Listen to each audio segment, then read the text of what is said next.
I pray that you, being rooted and established in love, may have power together with all the Lord's holy people to grasp how wide and long and high and deep is the love of Christ, and to know this love that surpasses knowledge, that you may be filled to the measure of all the fullness of God.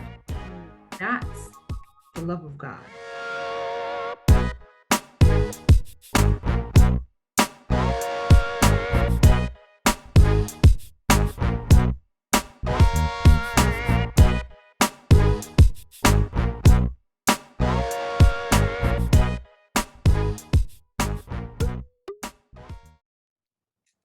Hello and welcome back to the But God podcast. I'm Renee Nicole.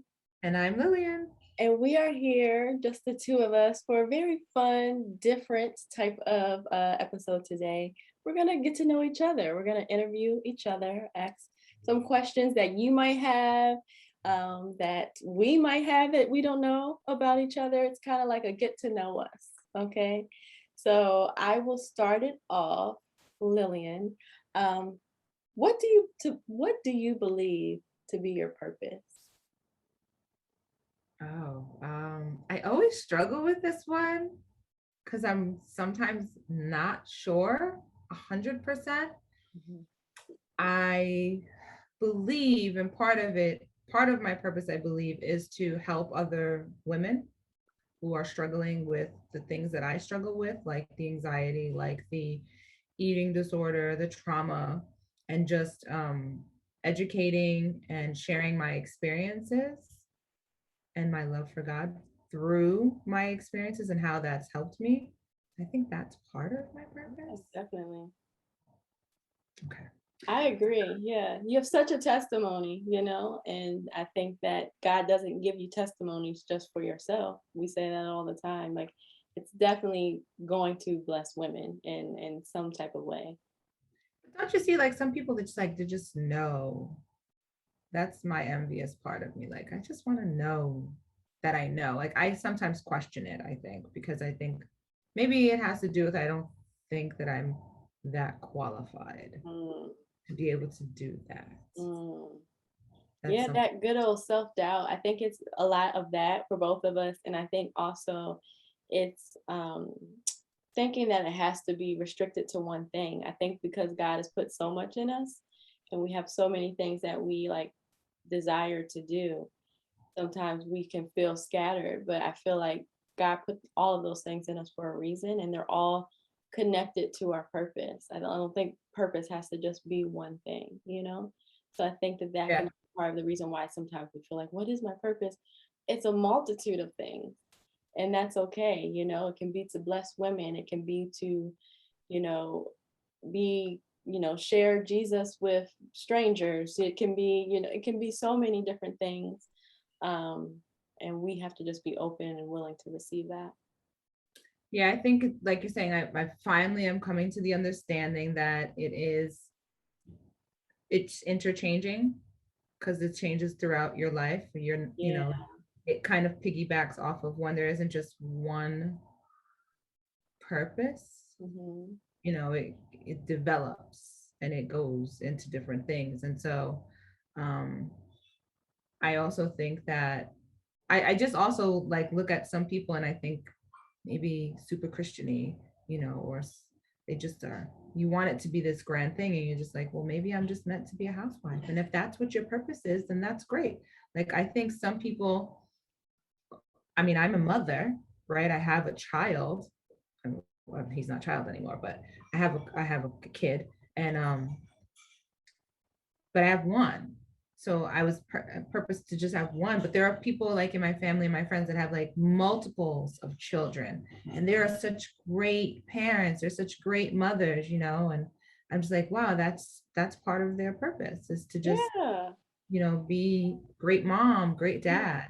Because you're not just the role of mom, you are actually preparing a person to go on and then fulfill their own purpose. Like you are attached to that person's purpose, and like the things that you instill in them, the lessons, the foundation is like affecting the generations to come. So that's a big deal. Like being a housewife ain't easy. Like people think it's all, just sitting back, cooking and cleaning all the time is not an easy task. It's It's not not something like that everybody wants to sign up to do. So they are definitely underrated for sure. definitely underpaid. It's Yeah. definitely an underpaid, job. So, yeah. And you do it for free. And they do it for free, I Yeah. think, yeah. I think purpose in that way, but then I am also very interested in how people go back and they can say to me, like, my spiritual father, who's been passed now for a few years, he said, you're meant to be a teacher Mm. of your purposes. When are you going to start teaching? And I was like, I am not meant to be no teacher, Yeah. But it's funny, when I started going through counseling, like, one of my childhood dreams was to be a teacher. I used to love to watch Little House on the Prairie and watch Mrs. B be the teacher, and play school and all of that with my little stuffed animals when I was a kid. And somewhere along the way, that desire turned. Mm. But as I got to better my relationship with God and just understand, and I think you shared it with me with Tyler Perry, and he has that book that he talks about where he's been told that he was supposed to be a pastor, he was supposed to be a preacher, and yet he's not a preacher, Right. but he preaches in a different way. Right. He's not a preacher in the pulpit. He's a preacher through his movies, through his plays, right? And so that was when my spiritual father was like, as he would do these usher classes when I was in church, and he would lead these Sunday school usher classes. And he's like, you need to come up here and you need to lead this class. And I'm like, do not put me on the roster for that. That's not what I want to do. And so finally, when I moved down here, he was like, you have the picture in your head that it needs to be like this blackboard teacher.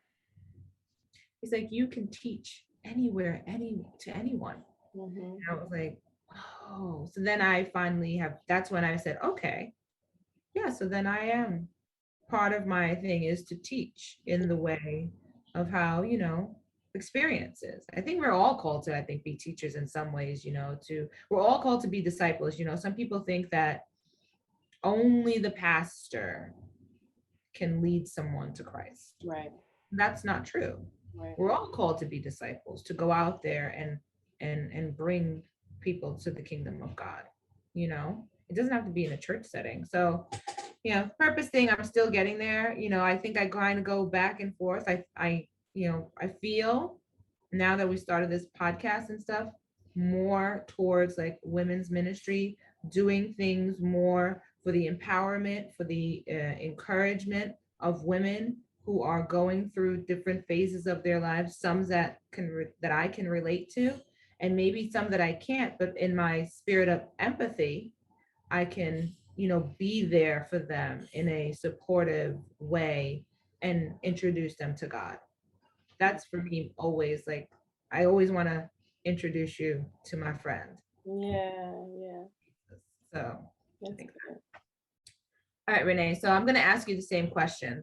It's not always going to be like this, but what do you believe your purpose is?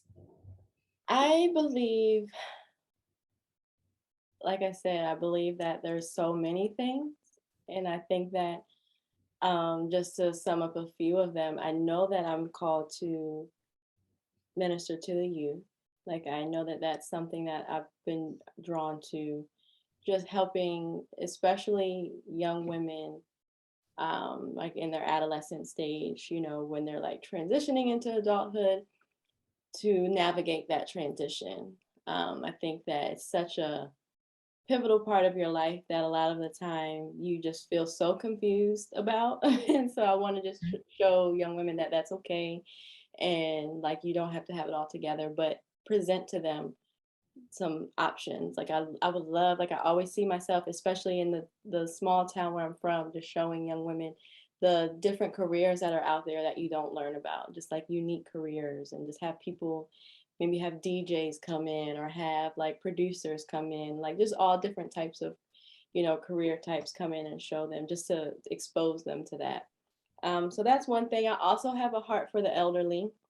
Mm-hmm. I used to volunteer at nursing homes, and just being able to sit and chat with people who are often alone, and just want to talk, like just want to share their life experiences. You get so much wisdom. I just love the elderly so much because they have so much wisdom and so many like experiences to share.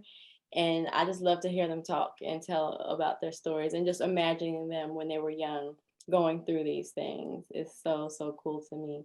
So those are two of the things I think. Same, with like the podcast, and some of the shows that I do. I think that it's just important for me to just like show people that it is okay, that it's fun to serve God. Like for Right. me, for so long, I felt so restricted as a Christian. I grew up in church, and as a teenager, especially wanting to like try different things, but feeling guilty and feeling convicted made me feel like I never thought this or said it out loud, but subconsciously, I feel like I thought serving God wasn't fun.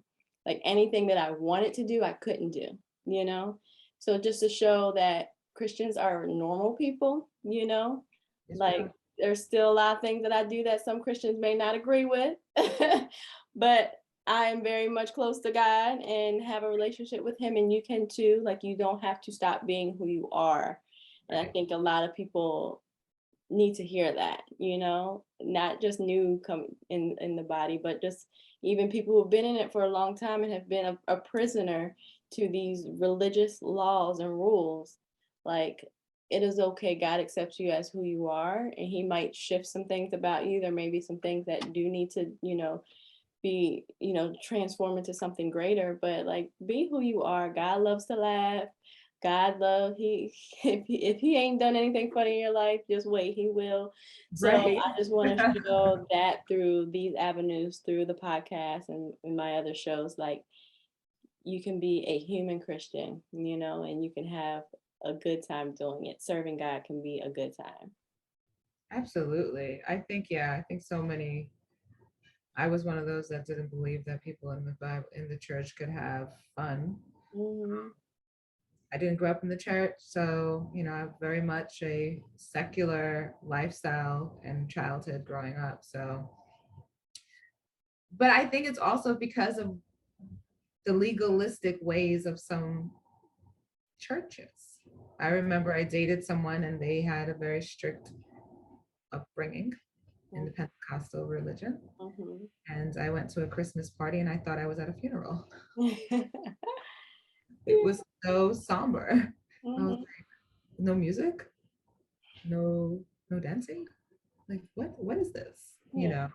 Um, but yeah, so I think though people are starting to see, and I love the content that is out there that you create. And I love how you have two from far sides. You go from the children to the elderly, Mm-hmm. you Mm-hmm. know? Yeah, that's pretty Everything cool. else in between is just y'all getting where you fit in. It's like you just come on in. Right. Okay, Lillian. So, what's one great childhood memory that you have? Hmm. I have so many, to be honest. I have a lot. I don't know if I have one. I don't know. I have a lot. I have a lot, and I'll say a lot of my childhood memories revolve around my aunt. Mm. My aunt Karen, who I talk about like all the time. Um, Not supposed to have favorites, but I do. Um, and she and I just were always very close. She's my dad's youngest sister, and my dad like raised her from when she was a little girl because my grandfather left the family when they were younger, and my dad took over. And she lived with us for a while. She was just that fun aunt. She bought me my first Gloria Vanderbilt jeans. She bought me my first everything. She just like my first initial ring. She just like made my childhood fun. And she took me outside of Brooklyn. She introduced me to upstate, outside the country. New York, we didn't have country. You had to be not in the city. So she took me out. She took me to Canada.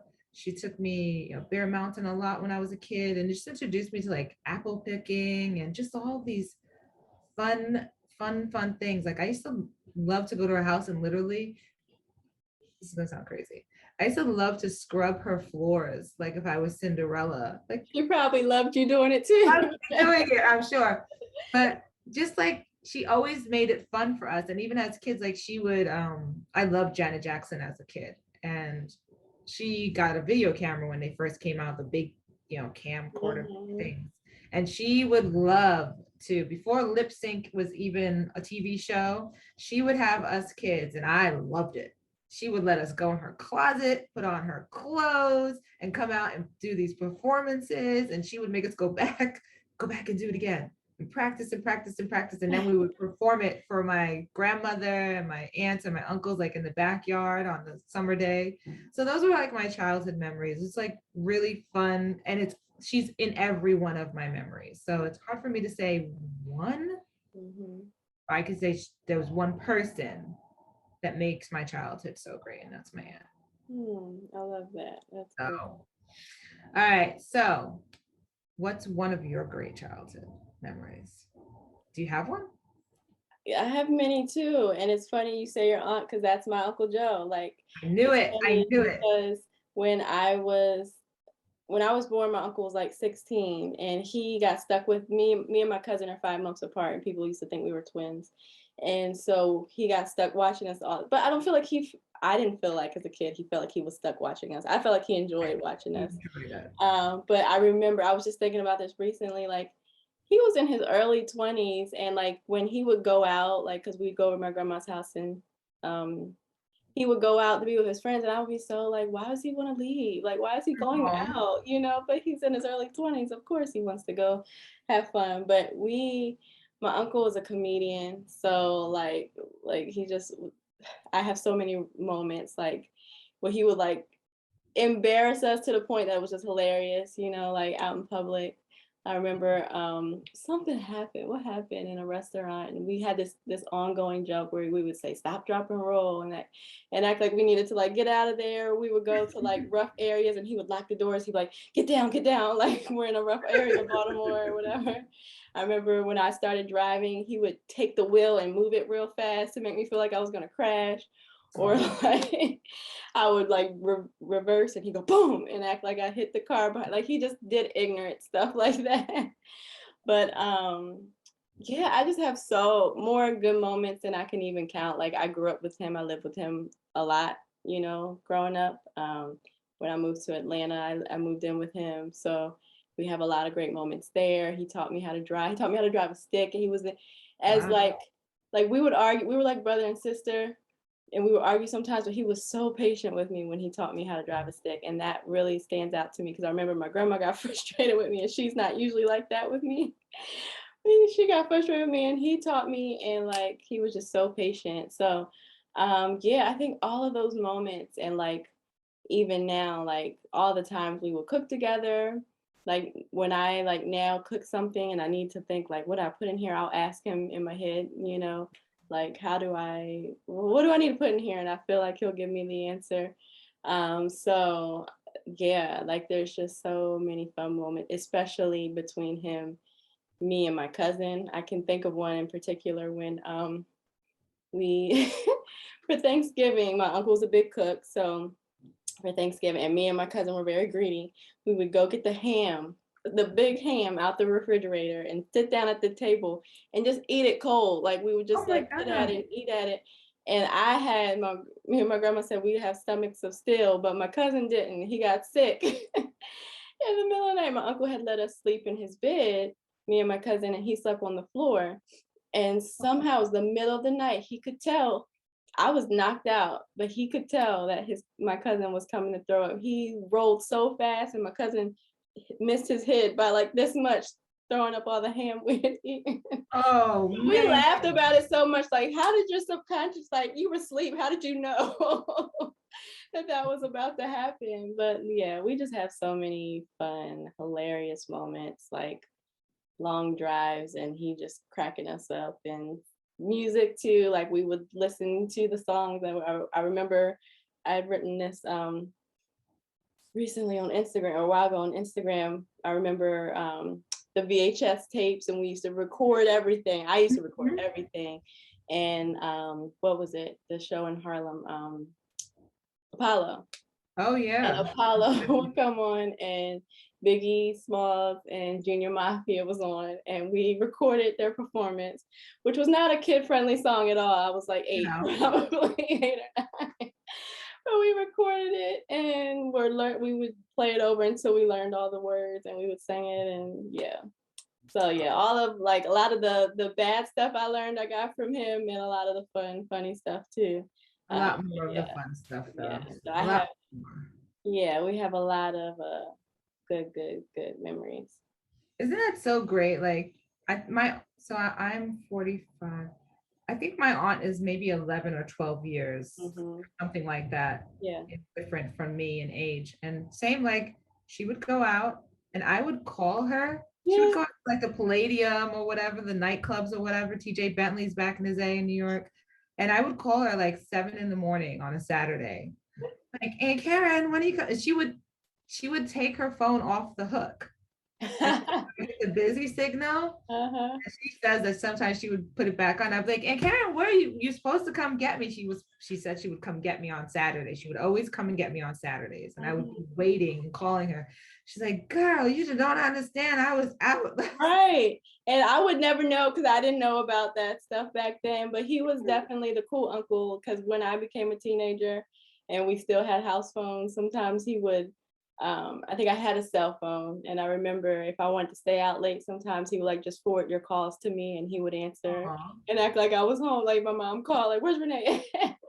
So Wow. he was definitely the cool uncle when it came to like that. Big stuff he would snitch on, stuff that he was worried about. But like stuff like that, he was cool. He was cool with. Yeah. He So would let me great take to his have car, those. and yeah. So great to have those memories because they Hmm. just make you feel so good. And Hmm. yeah, I That, know that I always think back and I always try to tell my aunt, like, she's yeah. she made me try clams. Like I never, Hmm. she would always say, you as a kid, you're like, ew, I'm not gonna eat that. Hmm. They don't say that, just try it.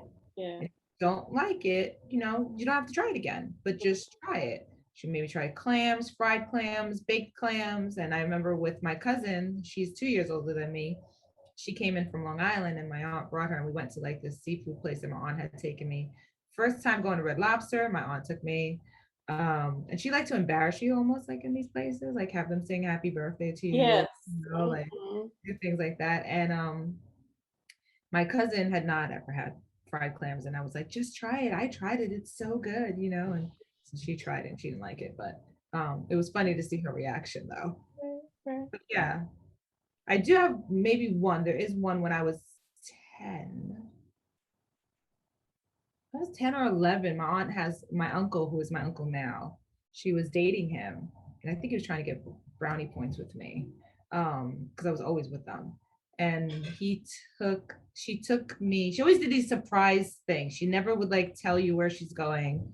She Hmm. just took you places. No. And she did like all that. She did it for all of the nieces and nephews. Like my cousin went to the first Madonna concert with my aunt, whatever you were into, she made sure to like make your birthday that big thing.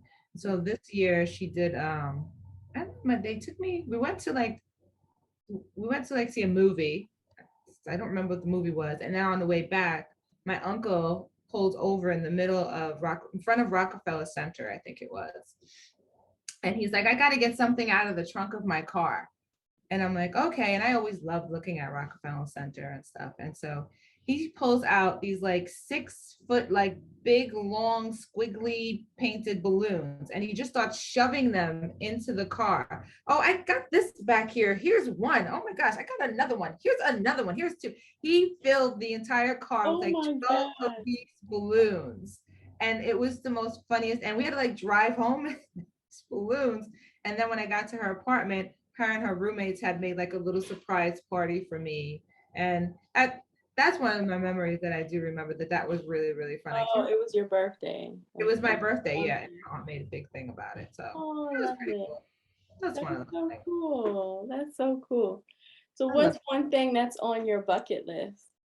Oh, one thing on my bucket list, this I do know. I just saw it the other day. It reminded me. I want to go to Rwanda, and I want to go and look at the silverback gorillas. Mm. You can go on an excursion and they take you, and you can go and just observe them and Okay. interact with them. And when I was in high school, I majored in it was auto mechanics and I think biology. I might have majored. I think it was biology, human evolution. He was human evolution. I majored in my high school. You had to have majors. It was weird. And I remember learning about Jane Goodall, who is the chimpanzee queen. She is all about saving the silverback gorillas. She's all about saving the monkeys. And I just fell in love with her and her work. I don't know if you've ever seen, like, she's got a few movies and they're just like, so the other day I was on Instagram and I was scrolling and I saw one of these girls that I follow and she went to Rwanda and she was like, it's the most life-changing experience ever. I was like, yes, oh, this is something we can do. And I came in my room and I wrote it down in my book. I need to do this on my life, in my life, you know. So I'm thinking maybe I could do it next year, or maybe I'll do it before I'm 50, but it's definitely going to be, it's on my bucket list to do. Yeah, that's cool. All right. So is there anything in your life that you would redo if you could? I would have more fun in college. In college, I was very not Bible thumpish, but like there was a period where I just kind of like switched in my freshman year, and maybe it was God's protection, you know, but Mhm. I just wish that I would have taken advantage of like the relationships I could have built, and you know, if I would have been more of who I really am or who I am now. But I like, yeah, I just kind of switched where I started going to these Bible studies. And I like, I threw away my secular CDs. Like I had all this big thing of CDs and I threw them away and I was like, I'm just me and Jesus. I'm not going out anymore. I'm not going to clubs. I'm not drinking. I'm not doing any of that. And yeah, I didn't drink a whole lot back then anyway, but like I'm just going to do the Jesus route, you know? And I still was very involved in college. Like I had organizations that I led and stuff like that. But I just feel like I could have had more fun and like a more of a college experience if I had like done that while I was in college, you know? And I feel like I would have more relationships if I had been a little bit more sociable in that way, like I am now, or like I was when I moved to different areas. So like I feel like I had my college experience when I moved to Atlanta after college, but I wish that I would have done that more so in school. Just had a little more fun.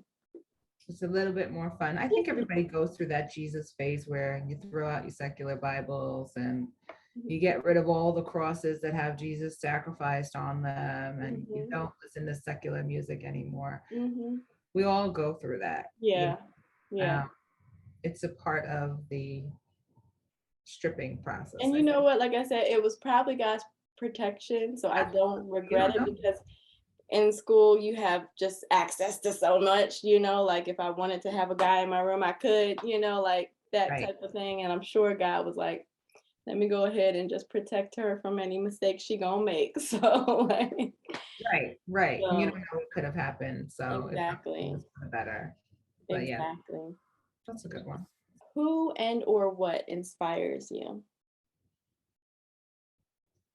Um, I have a few people that inspire me. It's funny, the other day I went to Goodwill with my mom. So my mom inspires me. Um, I went to Goodwill with her the other day and the ladies and the people there, they all know my mother. Like she should get a job there. She goes there every day, sometimes 3 times a day. It's absolutely insane. Okay. She knows. She just knows like the colors and the stickers and Yes, my grandma loves it like that too. don't buy this. And it's like, I'm like, it's $6.99. She's like, it's not the yellow sticker today. It's not on Right, right. sale. It's not a half Like off. it's $6.99. Like Right. it's okay. So there's a lady there.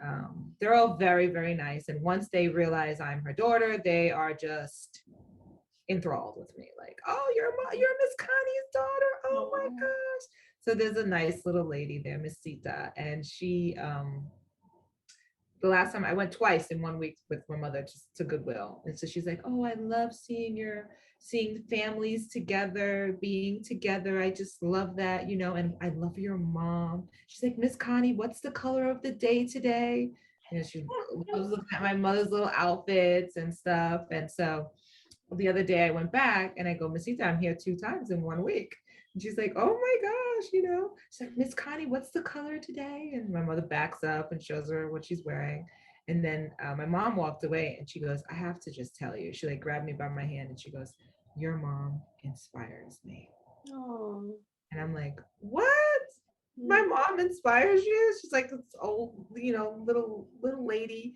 She's like, she does. She is just a ray of sunshine, not just in her outfits, but in just her personality. And she is just such a sweet woman. And so I left there going like, yeah, she does inspire me too, because, I think we can sometimes take our families for granted, those that we live the closest with. And I live with my mom. And I every day with her, and my mom does a lot, she cooks and cleans. She's not like, I'm gonna say lazy. She's not lazy. There are some mothers that when I moved to Virginia and I met people's mothers and I was like, your mom doesn't cook? Your mom doesn't watch your kids? Your mom doesn't, look out for you? Like what? So it made me realize like, as a kid when I was growing up, my Aunt Karen was someone, she still is someone who inspires me every day. She's just extremely strong and extremely smart. But, I was growing up with my mom who, she didn't speak English well. So she didn't she didn't tuck me in my bed and read me a nighttime story. That was my aunt, if she was home. And so I guess so for some part of me as a kid growing up, I always just kind of wished my mom was like more educated or, like more Americanized in a way, sometimes, you know. But I appreciate my mom today so much more because she may not have the best education. She may not have elementary school. She did not graduate elementary school. She went up to 4th grade. Like that's my mom, but she's extremely smart and she's extremely resourceful. Like this lady can take this stupid hair tie and make like a crown if you need it. The little girls that she looks after, they think Miss Connie can do anything. Like if it's broken, they lose a little thing on their dollies. They tell their mommy and daddy, give it, Miss Yaya will fix it. Miss Yaya will fix it. And they'll come and they'll be like, Miss Yaya, can you fix this? And it's like, okay, yeah. And she'll like glue the shoe onto the Barbie so they don't lose their shoes anymore. And so my mom inspires me a lot. And as she's getting older and I'm getting older, and I just see for 73 years old, I pray to God. I pray to God. Not only that I look and feel the way she feels, but am able to be as healthy as she is. Yeah. We go to the doctors and they're like, man, how old are you? Wow. Keep doing whatever you're doing. So my mom inspires me, my aunt inspires me, my son inspires me.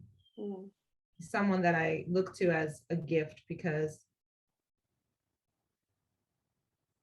he changed my life in a huge, huge way. Having children do that, and he took me from a route that I could have possibly went that like, I know you're like in college saying Jesus saved you from who knows what could have happened in those storms. My son pulled me back and he grounded me. He made me a mom at a young age. I was a mom at 22 and I couldn't be in the clubs hanging out. I couldn't, and that's the thing about my parents. They were like, that's your kid. That's your job. We're here to help you, but we're not, this ain't drop off and come back, see you later. You are going to, do and raise. And so my son really helped me. And so now as he's an adult and, we're working through different things with him, he inspires me to just see like, wow, he's so smart. Mm-hmm. Like, wow, so I think those three people, maybe. I think that's it. That's good. That's good. Your mom reminds me so much of my grandmother, and they're just my grandmom's 78. So they're just a few years apart. But same thing in that she's just like so full of life and so full of energy. And to see them in their 70s, she be in the Goodwill, she talks to everybody. Anywhere we go, she talks to everybody. But like she's just so full of energy. And it's just like, man, that's inspiring, to see It is. that. And yeah, so I hope for the same thing. She had my mom when she was 18, and she took in other people's kids, and like just to think of the things that they endured at a young age, it's just like I couldn't imagine it, but look at them. It's kept them young, I feel like, and it's kept them vibrant. Yeah, and for me, it's more like, you know, they're both in the same era, right? And the times were hard back then. You Mm-hmm. know, my mom growing up in Puerto Rico, she shared with me like living in a shack on the mountains in Puerto Rico, 15 of them, 15 siblings, 15. And then my grandma and grandpa. And there was no bathroom. It was outside. You go dig a ditch, and that's where you Mm-hmm. go. There was no kitchen. It was outside under like a little tarp. That's where they washed the dishes and stuff. The shack had two rooms, and one was supposed to be like my grandparents' room, but it wasn't because they had everyone on like bambooed. They didn't have mattresses. They didn't have blankets. My mom slept with a potato sack. She said, and that was if you were lucky that you got a potato sack. My uncles had to hang hammocks across the room, and they would sleep in the hammocks above. And the four or five girls would sleep on this like bambooed bed that they would make and share this potato sacky blanket, you know. And she was just sharing with me that the other day, and it's like, wow, because I grew up in an apartment, and yeah, I grew up in an apartment in the city, and it was one bathroom, and it was, my grandfather lived with us, or my uncle lived with us. So it was like we were a family of four, but we always had my grandfather. If it wasn't my grandfather, it was my uncle. If it wasn't my uncle, it was my aunt. If it wasn't that, then it was my friends who we were taking in off the street. My brother was taking in somebody off the street. We always had like 6 or 7 people in our small apartment, and so I know that was tough. Mm-hmm. I could not imagine 15. And then like my mom tells me stories of how like out of all of them, my mom was the only one that, so like my grandfather would almost like rent out his kids. Like he would like let the wealthy people that needed help Mm-hmm. take one of the kids. And they Wow. would come and they would like look at the kids and they would say, "Oh, I like her. She's cute. Can she come stay with us?" And my grandfather would say, "Yeah, go ahead, take her."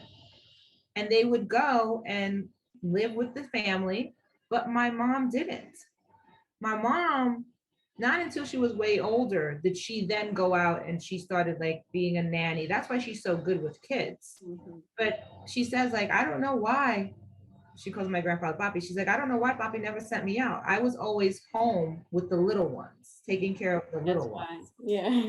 It's like, Mm-hmm. wow, but just to see that way. And so it was really hard for me to sometimes understand, like my mom, when I was growing up and we would butt heads a lot. Mm-hmm. I want to be out in the streets. I want to hang out with my friends. Like, who are you? My mom's like, you're not going out dressed like that. You're not wearing that makeup. You're not doing this. You're not doing that. And, I'm like, what is wrong with this word? She doesn't know, My dad's like, little girl, that woman right there, that's your best friend. You better respect her. My dad never let me, sass my mom. Never, you know. And look, now she's always got my back Mm-hmm. behind me for everything. And at the time growing up, I didn't understand, but now I have such an understanding of like where she came from. And when I was younger and we went to Puerto Rico and I got to see like this little tin shack, Mm-hmm. like, you lived here? It's still, I don't know if it's still there now, but it was there up until a few years ago. She was like, yeah. I'm like, how many people could fit in here? It's like, it's so small. She's like, well, that's how it was. That's where I came from. Wow. So to have that, and that's why I think they are like your grandmother, like they just have a true joy for life Yeah. because of the hardships. It's like they didn't let the hard things that happened to them harden their hearts towards people. Some people do. Some people become resentful, and some people, let it affect them in that way. But my mom and your grandmother didn't let that happen. That's a true testament, I think, to God for more so. Oh yeah. I've seen a major change in my mom from the time she got saved, Mm. because I got saved first. She thought I was joining a cult. Her and my dad sat me down like, you go to church too much. I'm like, who gets a lecture for going to church too much? What, you people are That's crazy. What's funny. wrong with you heathens? And then my mom comes to church, and she gets saved. And I learned that she grew up in the Pentecostal religion. Hmm. But when she came to the States, when she came to New York and married my father, she turned to Catholic, Okay. and then just his way of living, which was not going to church. My father was Lutheran. Mm. So, but she loves the church and she loves God and she prays. We do prayers. You inspired me with your grandma and you guys having your little prayer time. So we get together at night and we Oh pray, make her pray. It's one thing you know about me, people. We're gonna pray, but it ain't me praying for you only. Like, you're gonna pray too. And yeah. that's the one thing I tell my mom. Like, she'd be like, no, you pray. No, no, no. God wants to hear from you too. Yeah. Yeah. So yeah, my mom inspires me a lot. I love it. That's so cool. All right. So let me see. What do I have for you? All right. So I didn't ask you. Let me see. Who do you look up to most as a kid? And has that changed? I think we kind of, has it changed for you? Um, did I don't think so. I think I would probably say my mom then and now. I would Okay. probably say, trying to think who else I look up to. Yeah, I think I would definitely probably always say my mom because my mom just always worked hard, like she was always the example of like work ethic to me. Mm-hmm. Um, and just like, you know, just like making something out of nothing. And I would say that about her now, even I feel like she's been like in a transition and she deals with transitions well. I think too, like my grandmother, she's been through a lot, Mm-hmm. and being the oldest child had to step up a lot. So I think that has carried on into her as a mother, and as a wife. And so that definitely, still to this day inspires me and encourages me to have that same type of work ethic. So yeah, I would say back then and now, definitely my mom. Okay, that's good. Yeah. Interesting. I want to ask you also, what is the one thing that's on your bucket list? Is there one, or yeah, just one thing? You can just name one thing. You know what? I really, really want to live, even if it's just for like a summer, I want to live in Paris. Even if Let's it's just do for it. like a few months. Yeah, like honestly, I really want my eat, pray, love moment. Like I really want that, and I want to like travel to the nearby cities and go to Italy and all the places nearby. Yes. But yeah, I really want, like I've envisioned that happening. I've tried to make it happen, and I'm like, it has to happen. Like It will within the next year, I happen. want it to happen. It will happen. It So will happen. yeah, that's up there. Like I just feel like it's important for people to move away. I mean, everybody has their thing, and it may not be for everybody, but I feel like for me, it was so important to move out of my comfort zone and just try different, to live somewhere else. And I feel like I gotta do another country. Like that's gotta Yeah. be. I want to do that too. I want to live in Paris. I want to go to Italy and live for a little while. I'd love to live like in Spain. Mm-hmm. I'd really like, I even said like I would love to go even just live in Puerto Rico for a little while, just because if I go to a Spanish country, it'll force me to speak Spanish, Yeah. you Yeah. know, So I've but been trying to learn French, and it's ooh, hard. It is yeah, so no, hard. Like yeah, the accent is what really gets me. It's like you think you understand the word, but like you can read it and see it, but when they say it, it sounds French, totally different because of the yeah, accent. So, yeah. and my grandma knows French. She took French in school and she still remembers a lot. So like I have her saved in my phone as Grandmère, just to Oh, make myself say that whatever she calls. I'm like, hi, oh, I say, actually I do. I just say hi, but I'm like Grandmère, and but they say it like, yeah, and so I've been trying to do, and I haven't been that successful yet, but like listening to the videos that you play on YouTube before you go to sleep, but it's not sticking. So not speaking yet. You gotta just hire a tutor. I'm telling you, that's the best thing I did when I hired my Spanish tutor. Mhm, Because I'm good with reading and I'm good with writing. mhm, It's getting it out of my mouth. mhm. It doesn't sound Yeah, like that. no, they're gonna be like, what is she saying when I try to Right. play? Like, what is this Mhm. American, this American over here? Have you seen Emily Takes Paris on Netflix? I've never seen it. Oh, you have to watch it. It's so cute. This girl gets sent to Paris and she lives in Paris for like the summer. Oh, I'm definitely watching that. That's what I want, just like a summer. At first, I wanted to do a year, and now it's down to 3 months. And I'm like, if I could just spend like a summer there, that would be great.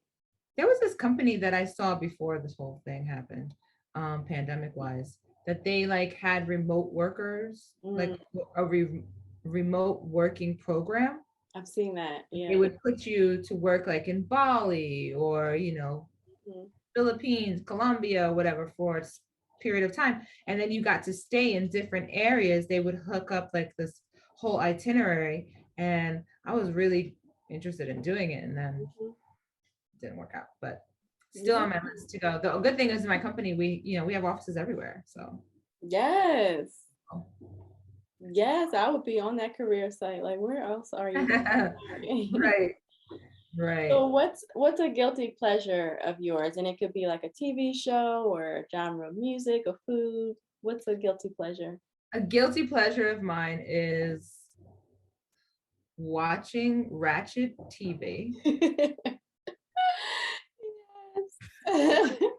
Housewives, or I love 90 Day Fiance, eating a bunch of junk food while I'm watching this ratchet Yeah. stuff.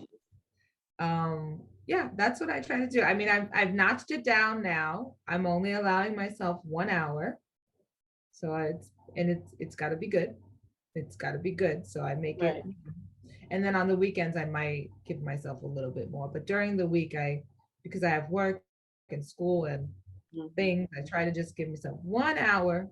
So it's usually the 8 to 9 o'clock is when I get to watch, and I'll try to catch up on That's Housewives good. stuff. That's a good method. 1 hour is not bad. I think everybody likes a little ratchet TV. I mean, I watch it and I'm like, I get so aggravated in watching it. I'm like, why am I supporting this crap? Hmm. But it's Hmm. like eating the ice cream. Yeah, Have it one feels spoon. good. It's so good. Like I don't want to have just one spoon, even though people that know me know I could literally just have one spoon of ice cream and be done with it. Yeah. My weakness is chips and yeah, pretzels and things like that. I can eat that all Salty. Yeah. bag. So that's my one guilty pleasure. Mhm. Um so this is I would like to know, what is one thing that people would be surprised to learn about you? I guess it depends on who people are. It depends on the audience because I don't know. Like I feel like certain people think so. I don't know. What is one thing? Ah, that's a good question. I made it up and I can't think of an answer. You're right. Um,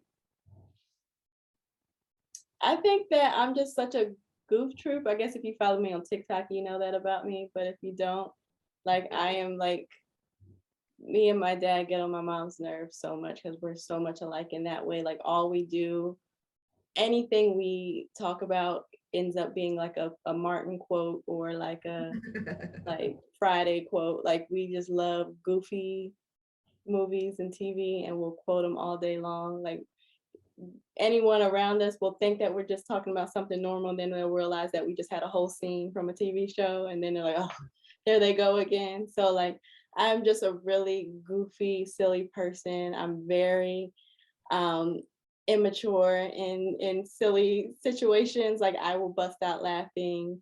Like I said, I've said this before, like I've had to walk out of church and like other like serious situations because of funny things going on around me and I couldn't take it.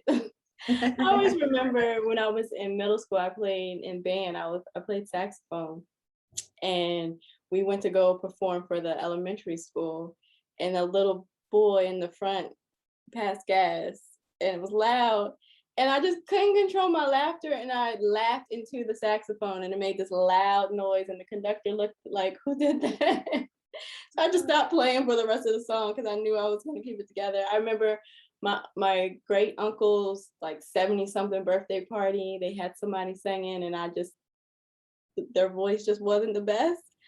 And I looked at my Uncle Joe, who will always set me off, and I just started busting out laughing and ended up having to go to the bathroom. Like that's happened to me in too many occasions. Like I just can't control my laughter in serious times and situations. So I'm a goof troop. I think that would be the one thing that people would not know about me. And another thing, I can put my foot behind my head and hop on the other foot. Whenever I do that in front of people, people are like, what in the world? That is I'm kind of crazy. Yeah.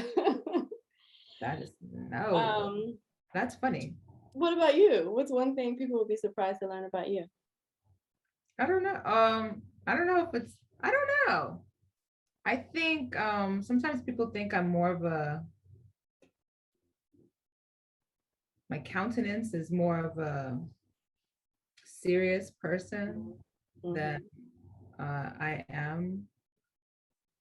I like to have fun. I like to tell jokes. What else? I cannot put my foot behind my neck and hop on. That's definitely not something I can do. I need to make sure I still can. I don't do that on a regular basis. She's just sitting around watching TV with her foot behind her head. I don't know. I think yeah, I think I know that I know that a lot of people perceive me as one way. And then when people get to know me, they're really like, wow, totally did not think you were a person who is not so mean. People think that I could be very mean, but I'm not. I think it's that New York, thing. It's like a New York swag that people have that kind of seems more, because you kind of have to be, I feel like, a little more tough. I mean, people just, they think like, guys used to always tell me, oh, smile, you look so sad. I'm like, I'm gonna walk around like this. Yeah. I'm crazy. Like I smile. And I find myself doing that too. Like it's so weird to me, and they're from the same place I'm from, but it's so weird to me when like my mom and my grandma are so friendly to people they don't know. Like I don't speak to people that I don't know. Like I'm trying to be more like that, but I feel like, especially like if I'm somewhere else, like say I'm like, I don't know, somewhere I don't know too well, and I'm like taking a train or something like that, like I put on this face that's like makes me, I want to feel unapproachable, Really? I think it's like a safety thing. Like I don't know who's around. Like, like I remember when I would ride the metro sometimes. I would like feel like let me show y'all I'm crazy too. Like I would like I would like sing out loud or do something crazy, like just so people would think that I'm a little off. Oh no. With me. No, and I probably go the opposite. I think for me, I try to be more personable to people. So like when I go to the cashier and I'm checking out of the grocery store, I make it my business to read the name tag of the person and say, thank you, Laura, for packing my bags, or hope you have a good afternoon, Tom, or, and I think that kind of shocks sometimes, even the person. you know, because sometimes I can be, you know, I know I am strong in my features, but yeah, I think the one thing I think people will realize that I'm not as mean. My bark is loud, but my bite is not as strong, maybe. Yeah, Is that how it goes? Something definitely. like that. Okay, so let's see. What is your guilty pleasure?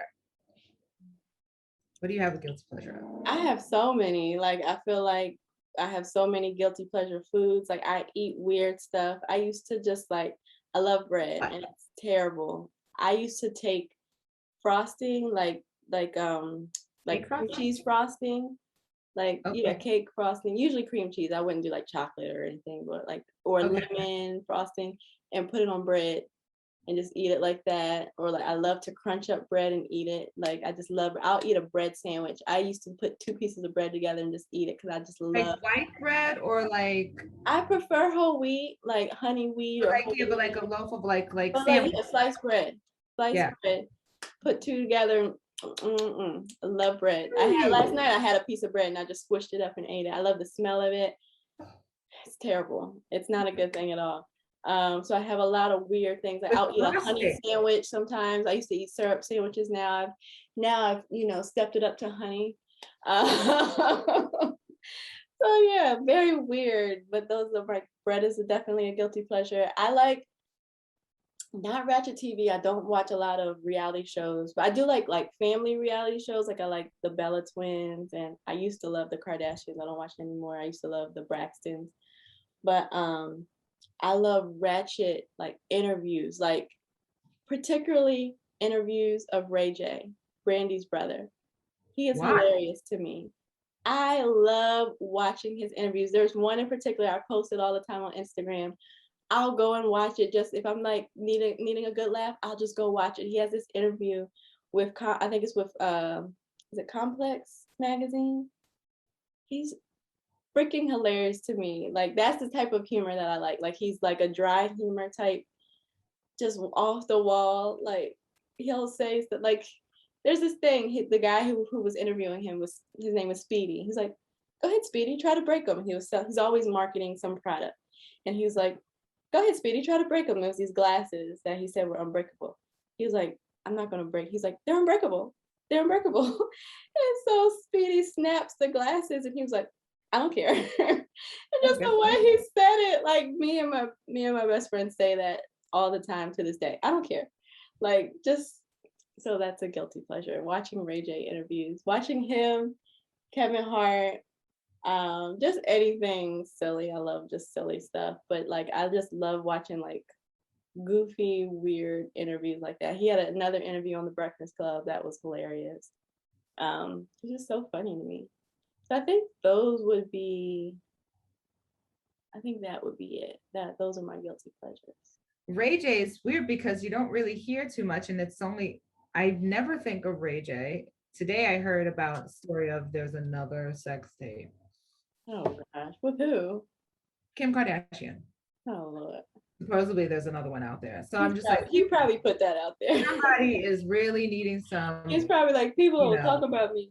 No, he yeah. is like, just I'm gonna send you that interview. I should link it in the description. It's Yeah, so you should funny. link it so I could see it. I mean, Kevin Hart, I do like, and I've been watching his Heart to Heart show.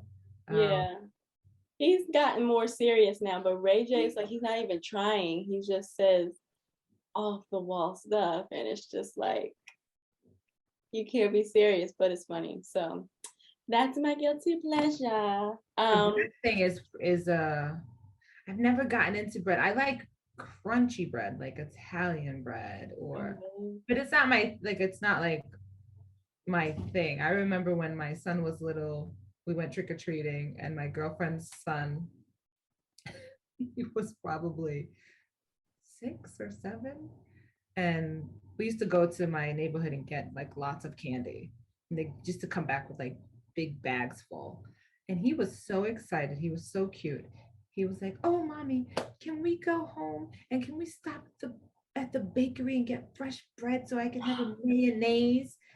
bread sandwich. And I was like, Oh no, never mind. I was oh, about to say he's after my own heart. him. A kid after my own heart until you said mayonnaise. Ugh, He I was can't stand making it seem it was gonna be his great thing. And then when he was like mayonnaise, I was like, that he had me until mayonnaise. He had me, and I just eat the bread by itself. I like some hard breads, but I love it has to be soft in the middle. Like I love yeah, biscuits. I love rolls.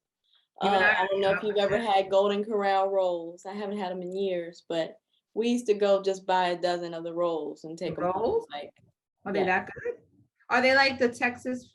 yes, Texas? Are yes, they they're like just that? like that. They're just like Texas Roadhouse. See, like I like my stuff to be like crunchy. So even when if I have biscuits, I like it to be a little bit crunchy. So I'm more of like that texture kind.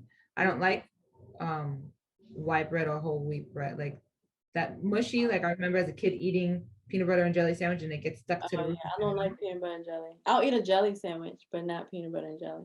Really? My Mm. mom eats when she has spaghetti, it's the only time she'll do it. She'll eat a bread with jelly with her spaghetti. I'm like, What a combo. my stomach literally just gurgled like that's food. I love garlic bread with yeah, with spaghetti. I gotta have some garlic bread. Yeah, lots of garlic on the garlic bread. Mhm, All mhm. right. So, what's one piece of advice that you would offer your 18-year-old self? Ooh, girl, be confident.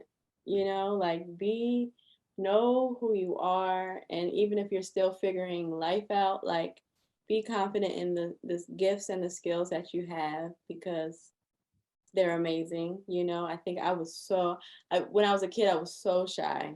And then by the time I became a teenager, I broke out of my shell a little, but I was still pretty shy, and didn't know all that I was capable of. And I feel like I could have done so much more if it wasn't for that shyness. My I was just talking to my grandma about it because somehow we were talking about somebody in the family. Everybody in my family plays basketball, and I would play varsity all 4 years, but Wow. I never was a standout player, and even got increasingly less playing time the more I got. And I think it was my relationship with my coach and stuff wasn't the best, but also it was my shyness, not being able to like display my full talent because of fear of, I don't know, just worrying about people looking at me, and like I don't know, it's just weird. Shy, it's not weird, it's just who I was. I was shy. And so I would say be confident in who you are and know who you are. Like if I had been confident, it probably wouldn't have been a good thing because like like I feel like I could have done a lot of stuff. So um but yeah, just be confident in who you are. You have all the gifts, all the talent, use them for good, and enjoy who you are. Stop being so self-conscious. Yeah. Did not know you played basketball. Wow. Yeah, I All played basketball and volleyball in high school.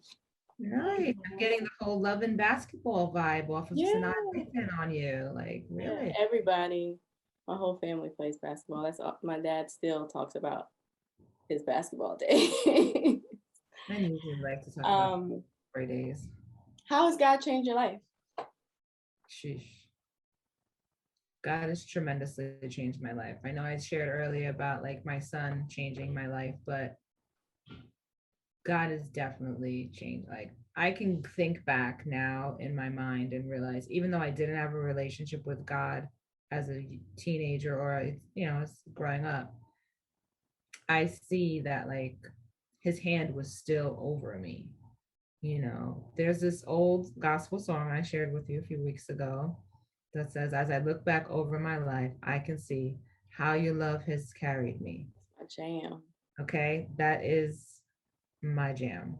And so that song just reminds me of like when I was in high school, I wanted to go to a local high school. All my friends were going there. Hmm.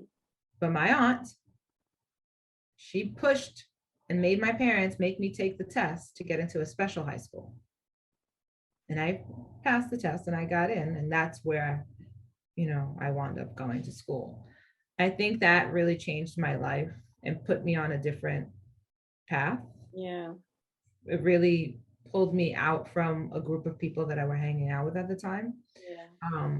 But then, you know, I had my son, and then I got saved when I was 31, 32. So God really like, it's funny because I'm still friends with a lot of my girlfriends from high school, and a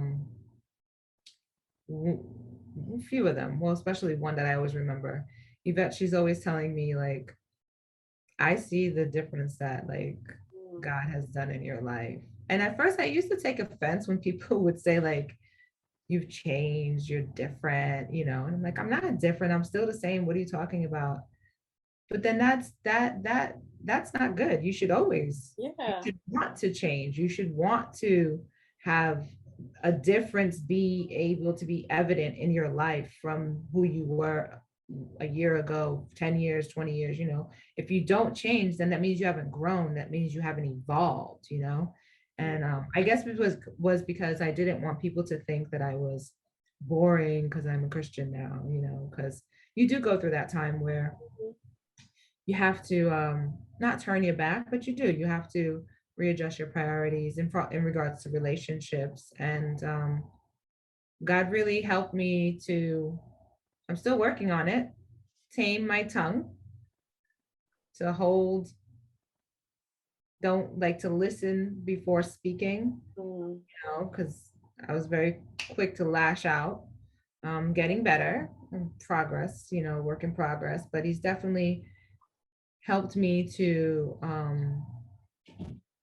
have a more connection and a true appreciation for life and relationships. His Mm. core values is relationships, family, my relationship with God, and my friends, you know, just having that relationship. And I, for me, it's always knowing like God gave me my son first, and then he came and got me into this relationship in my 30s to help me to see the connection. Because whenever I'm going through something, I always am reminded of I would not ever turn my back on my son. He may upset me, he may disappoint me, may hurt my feelings, but I Mhm. will always love him and I will always be there to support him.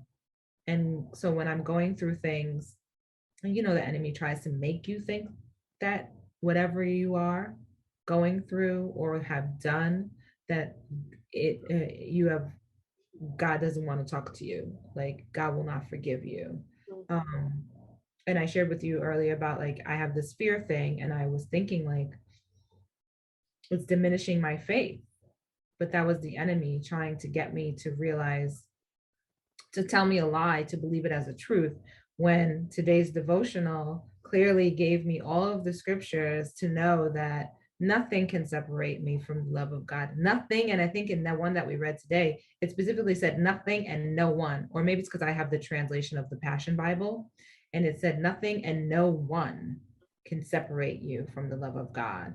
And that was, I told you earlier, like a hug from God to be like, I got you. Don't worry about it. And Yeah. that's why I'm always telling people it doesn't matter what you're going through in your life.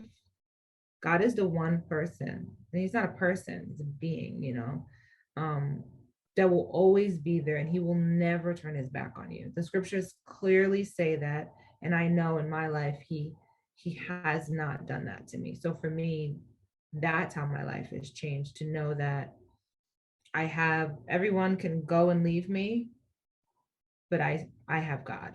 Mm. That's all I really need in this life. It's like that's all I really need. So it's just changed me to be a little bit more sensitive. I think it's definitely changed me to be a lot more sensitive because I wasn't sensitive before. That's Yeah. good. That's so good. That's so God. That That's, so God. So how do you come to build, how did you come to build a relationship with God? Because you grew up in the church, which mm-hmm. is different from my background. Yeah. How did you come? Yeah, I was very blessed in that I established a relationship with God at a young age. Like I don't know. I want to say I was saved when I was real little, like 6 or something like that. But building a relationship happened in my teenage years. Like I talked to God every day. Like my I read my Bible, and I had his teen Bible. I would read in the morning and jot down stuff before I go to school. So very fortunate in that way. We used to go to this thing. The teenagers at my church would go to this event in Southern Maryland called boot camp. And basically, it was just like they would have church services. It was this huge church, Evangel Church. I think it's Landover, Maryland, somewhere, PG County.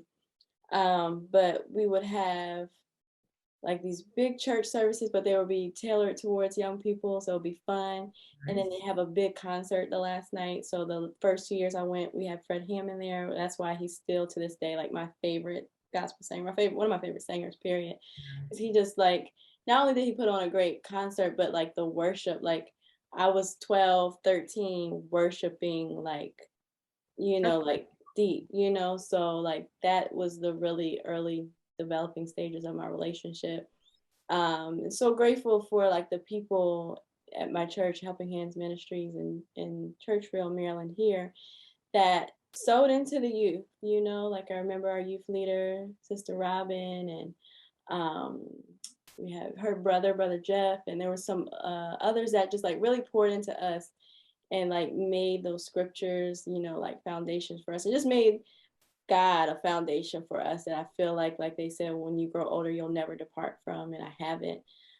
So that's how it started. But I would say like my true like knowing of God, and it's still, developing, but just within this past year, I feel like there's so many stages to it, right? Because I used to say when I moved to LA is when I really got to know God, because I was by myself and I had to depend on him in a new way, which is true.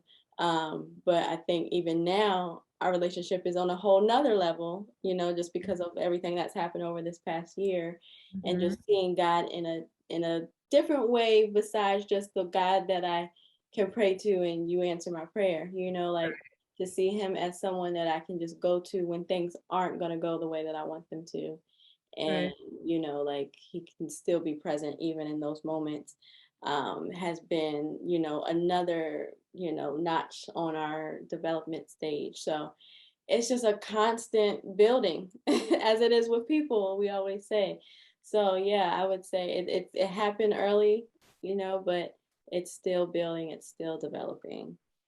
So That's so nice. I always am a little envious of people who have had him from the beginning. mm-hmm, Like my son got saved when he was 10. mm-hmm, He gave his life to God. And I remember telling him when he was little, we would share a bed together.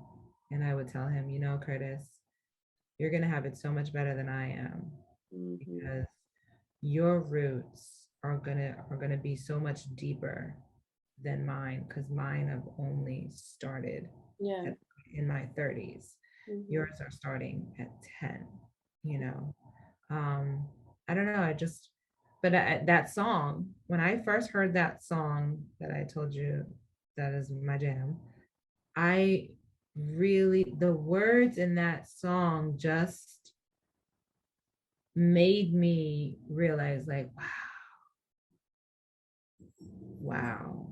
And I feel like it's for everyone to understand, like, even if you're not saved yet and you don't have a relationship with God, he's still doing things in your life that you have no idea. You don't know yet how great those things that he's doing and the value of what they are Yeah. in your life. Like, you wake up every morning, you think the Big Bang woke you up? Like, that's not what woke you up. Yeah. You know, you're here on this earth for a reason, and I feel like the scriptures talk about we are created in the likeness and image of God. We all come to this earth with the assignments. We just sometimes forget who gave them to us. Mm. And some of us have to go through journeys to get back in connection with him. Yeah. Like, so I'm always like trying to encourage people to just, like, the best decision you could ever make is to have a relationship with God. The best friendship, the best relationship is God. Mm-hmm. And it doesn't have to look like on your knees, wearing length skirts down to your ankles or turtlenecks, or it doesn't look like that. Yeah. It doesn't have to stop you from doing any of the things. What happens is it's not that's the religion that puts that out there. Yeah. When you come into your relationship with God, you're not going to want to do those things anymore because of the love that you'll have. It will fulfill all of those little holes that you're trying to fill with something other than God. Mm-hmm. Like, it's just I can't even explain it the way. It's why I'm always telling people, it's like Paul talks about it in Ephesians, and I say this scripture a few times. In Ephesians 3:19, he talks about the love of God. And it's the one right before he talks about God can do exceedingly abundantly far more than we could ever think, ask, or imagine. But it's in Ephesians, and I'm gonna get it because it's right here. 3:19. He says, having lost all sensitivity, no, that's 4. Sorry, wrong one. Oh, 19. And to know, well, I'm going to go up to 18 because this scripture is so true. Well, he says here, I have to go up further again. And it says, I pray that you, being rooted and established in love, may have power together with all the Lord's holy people to grasp how wide and long and high and deep is the love of Christ, and to know this love that surpasses knowledge, that you may be filled to the measure of all the fullness of God. That's the love of God. That's, like, for me, what I want everyone to get. It's like, I want you to try this. I told Renee about this drink that I tried here. I want everyone to try it because I know that once you try it, now the drink maybe for some people not to taste bud, but I know once you try God, you taste the love of God, you feel the presence of God in your life, you see God do the things that are impossible for you to do, but God does them. There's no turning back. No turning back. There's no turning back. And you'll become addicted. I know a lot of my friends, when I first got saved, because I definitely was not the ideal candidate that they would have thought would be a Bible thumping person who I am today. I was out there, I was doing a lot of crazy stuff at one point. And here I go and get saved, and I'm not drinking, I'm not hanging out, I'm not going to clubs. And I mean, I slowed down because I became a mother. God prepared me in that way to stop that from me, from that being my life. I used to go to the clubs with my girlfriends Friday, Saturday, Sunday, and literally sleep in a club somewhere, go home with random people, and wake up wherever I was, do a little bird bath, go to my showroom that I worked at when I worked in the fashion industry, and go to the sample rack or go to the designer and say, you got any samples that I could use today because I didn't come home, I didn't go home last night, and put that on. And that would be, I mean, that was my life for at one point, and to now be like, Friday nights, yeah, you know what my turn up is? It is literally sitting on the couch. I could be reading a book, I might be watching some Ratchet TV, but I'm definitely not out in the club, and I'm definitely not popping shots and doing things. And if that's your life, that's great. That's what works for you right now, maybe, but it's when you get this relationship with God, it just truly changes your perspective on how you should live for him. It's like being a parent. People, when they become parents, change happens. Your perspective changes. You no longer are focused on you because you're focusing on this being that you brought into this world, and you want to be better and you want to do things right. We all as parents don't want to be the parent that our parent was to us. Some things we want to be the parent as our parents were, but then there are some things you don't want. And I feel like with God, it's you want everything that God has to give. You want to be that with your relationships. And I don't know, I just want everyone to know Jesus. Have Yeah. your relationship with him. Yeah. Like I said, you don't got to go to church. You don't have to um, fast, or you just have your relationship with God and let no one judge you or make you feel bad for it. It comes in time. It comes in time. With I know for me, I had a boyfriend that once told me that I wore fishnet stockings to church, and he said shouldn't wear fishnet stockings to church. And he was like, "Did you go to church like that today?" I had a very form-fitting chic dress on, and I had fishnet stockings. And he saw when the garage was going up, he saw it going up, and he just saw my legs, and then he saw it, and he's like, "Did you go to church like that today?" And I mean, it wasn't a bad, I mean, the dress was past my knees, but he was just like, fishnet stockings, because he grew up in a Pentecostal church or whatever. And I was like, what's the problem? God is not upset with my outfit. Like, I don't go to church for other people. I go to church for God. I go to church in my mind, when I was going to church and I go to church, it's when I need to hear from God in that way that I can't hear from him. Sometimes it's too noisy here, even though it's quiet. Sometimes it's too noisy here. The atmosphere is not set for God to speak for me.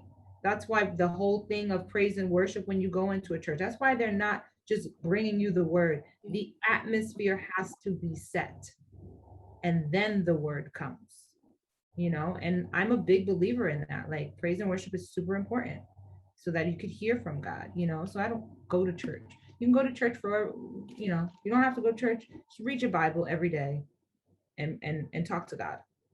That's the most important thing for me. Like, I want everyone to know God, because I want to see people, I want to see those that I love in heaven. Like, this is temporary. That's what it's about. I think that, when you get this friend that's so good and everyone has access to him, you want everyone else to experience that. Like you said, you want to see them in heaven. So I think that that's the reason why we have this podcast. That's the reason why we're bold in sharing our faith, because we just want others to have this eternal gift of eternal life. So Yeah. I just pray that you don't ever feel intimidated, because I hear that so often about people who don't feel worthy, or feel like they have to get their life together before they come to God, or that they have to, like, Yeah. and there's no getting your life together. You're always going to have things about you that you wish you could change, or always feel like isn't good enough. But there is no such thing as that to God. Like, he loves you how you are. Like, when people say come as you are, like, that's what God means. That's Right. what God literally says to us, is like, come to me as you are, broken, upset, with an angry streak, with anxiety, with stress, all of Yeah. these things, because if you lay your burdens on me, I'll bear them for you. So we just want to share this gift with the world. And I pray that, just us telling our story somewhat helps you in a way to realize, like, ain't nobody better than anybody else. We Listen, all got our issues, and we're all. everybody has issues. Everyone is a work in progress. I tell to single girls that just have babies, like, you're not the first single mother that was Hagar, and you're not the last, because And you somebody won't just be the had a baby. last. You know what I'm saying? Mhm. Like, if this is the cards that God dealt for you for right now, it's okay. Mhm. Brush yourself off, lean on him, go to him. Everything, there's always that, like, well, I have to wait till I get. No, the only thing I will say is that it's not in our time do the ones that we love get saved, Mm, right? word. The time is in God's time. Yeah. He has a set time for when you are to come to him. Mhm. Opportunities are presented to you. I would hope you take advantage of these opportunities sooner than later. Mhm. But I know for me, there are some family members that are not saved in my family yet. That's Yeah. the key word, yet. They're not on my watch, because God's already doing a work in them. Like, he knows. We talked about harvest the other day, and you wrote a great blog on the harvest time right now. And the seeds are planted. Maybe we're just supposed to be throwing the seeds out to you right now. Mm. Or maybe we're watering some seeds. Yeah. Maybe we're shining some light to give some sunshine to some seeds. Or maybe we're going to be able to help you pull up those seeds and reap that harvest. There's different stages to it, but I just encourage people to be open and not maybe so standoffish, and not, you know, not reject God, because we don't come to God on our own, right? That's what I think Ephesians 2:8 and 10 or something like that talks about, like the grace of God. We come to God through the grace. He invites us. It's not when we decide, right? It's like the Revelation talks about, he knocks on the door of your heart. Open it. There's so many opportunities that God gives us to come. And I think, like, with talking with you and talking with a lot of people that have been on here, I've always thought that people that were brought up in the church had it easier. And I've learned that that's not true. That they didn't really have a relationship with God until later. Something happened in their time. Yeah. It's your time, like the time God's assigned for you, You can be taught anything, but like it's your assigned time that God has for you. And that's so important. I pray that people keep that in mind and don't feel rushed. Don't feel, of course we want you to receive him today because tomorrow's not promised. But just let him do his work on you and just receive everything. But that's the thing too. That's the thing that I want people to also understand, is like, when you get up in the morning and you go to work, everywhere we go, everything that we do, we know what we're doing, where we're going, what we're doing. Everything, maybe your whole day is not planned out minute by minute, but when you get up in the morning, you kind of know you're gonna go to the gym, you're gonna go to work, you're gonna come back home. But when you close your eyes at night and you go to sleep, we're not guaranteed to wake up tomorrow. This is not a guarantee. That's why it says no one is promised tomorrow. So that's where I try to like nudge like that awareness of being like, sometimes we take for granted, like I said, our parents, take for granted that they're always good. But it's like, life is short. 2020 hasn't shown us anything. Life is short. And so, yeah, try to maybe say to God, I'm ready. Knocking, I'm ready. Come on in. Because he's just waiting on you. And that's the one thing Renee is always talking about. God is such a gentleman. He will not bum rush you. He will not force his way.